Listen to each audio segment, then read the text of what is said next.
ओम शांति। 18 मई 2024 की साकार मुरली से होमवर्क। आज की मुरली से हम लक्ष्य लेंगे सतो प्रधान बन वैकुंठ का मालिक बनने का पुरुषार्थ करना है। आज की मुरली से हम स्वमान लेंगे, मैं संतुष्ट मनी हूँ। बाप का बनते ही सारा वर्षा और सर्व खजाने हम बच्चों को मिल गए। सर्व खजानों से संपन्न होकर संतुष्टता की स्थिति में स्थित होकर संतुष्टता के वाइब्रेशंस आज सारा दिन फैलाते रहना है। आज चिंतन करना है, बेहद का बाप से बनने से जो बेहद की प्राप्तियां हुई हैं उनको इमर्ज रखना है। हद की प्राप्तियों के पीछे अपना टाइम वेस्ट तो नहीं मैं करता हूँ, इस बात की ध्यान रखना है और बेहद की प्राप्तियों की लिस्ट निकालनी है। और लक्ष्य को प्राप्त करने के लिए अर्थात सतो प्रधान बनने के लिए आज दो बातों पर अटेंशन रखना है, पवित्रता की धारणा और याद की यात्रा। पवित्रता की धारणा करने के लिए कुछ बातों पर बाबा ने अटेंशन दिलवाया, एक तरह से श्रीमत दी। इस संगम युग पर सतो प्रधान बनने के लिए हमें कुछ पवित्रता की धारणा करनी है। अपने अंदर से खामियों को निकाल देना है। अपने मुख से कोई भी उल्टे सुलटे अक्षर नहीं निकालने हैं। अपने मुख मियाँ मिट्ठू नहीं बनना है। बाप समान कल्याणकारी बनना है। ये सब अपने अंदर धारणा करनी है। और बाबा ने ये भी कहा कि अलौकिकता मेरे अंदर कितनी आई, अलौकिक अवस्था कितनी रही, ये अपनी चेकिंग भी करनी है।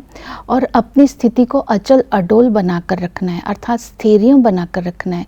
अचल अडोल स्थिति तभी रह सकती है अगर ड्रामा को स्मृति में रखेंगे। और अपने अंदर वैराग्य वृत्ति को इमर्ज करके पवित्रता की धारणा करनी है। बाबा ने वैराग्य दिलाया, ये सब कुछ तो खत्म हो जाने वाला है, ये पुरानी दुनिया का विनाश होना ही है। क्यों ना विनाश होने से पहले पवित्रता की धारणा कर ले। तो इस तरह अचल अडोल रहना है, पवित्र बनना है, खामियां निकाल देनी है, बाप समान कल्याणकारी बनना है। ये पवित्रता की धारणा आज अपने अंदर करनी है। और अपना चार्ट भी रखना है। चार्ट रखने के लिए बाबा ने कहा अपना रजिस्टर खुद देखो, खुद रखो। बड़े बड़े महारथियों को भी अपना चार्ट रखना चाहिए। चार्ट में क्या चेक करना है, कितनों को आप समान बनाया, खुशी कहाँ तक रहती है, दैवी गुण कहाँ तक धारण किए हैं। और चार्ट में ये भी देखना है कि किसी को दुख तो नहीं दिया, फालतू बातें तो नहीं करते, फालतू टाइम वेस्ट तो नहीं करते, अलौकिक अवस्था मीठी अवस्था कहाँ तक रहती है।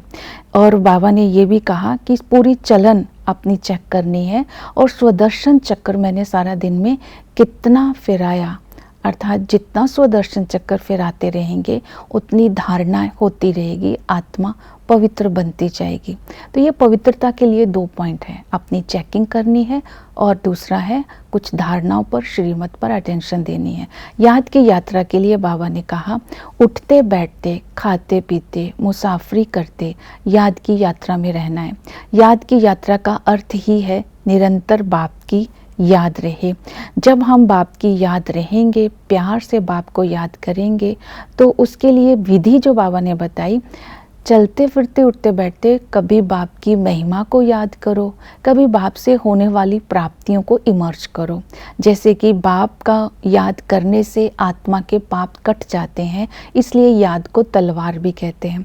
याद से आयु बढ़ती है, याद से ही आत्मा सतो प्रधान बनती है, याद से ही आत्मा की खामियां निकलती है और याद से ही 21 पीढ़ी के लिए हम विश्व का मालिक बनते हैं। तो इन प्राप्तियों को इमर्ज करने से देने वाला सदा ही याद रहेगा और उसकी महिमा को याद करो। उस बाबा को ही हम कल्याणकारी कहते हैं, जिसको भक्ति मार्ग में कह दिया मंगलम भगवान विष्णु, लेकिन मंगल करने वाला तो एक शिव बाबा ही है, वो ही सर्व का कल्याण करते हैं।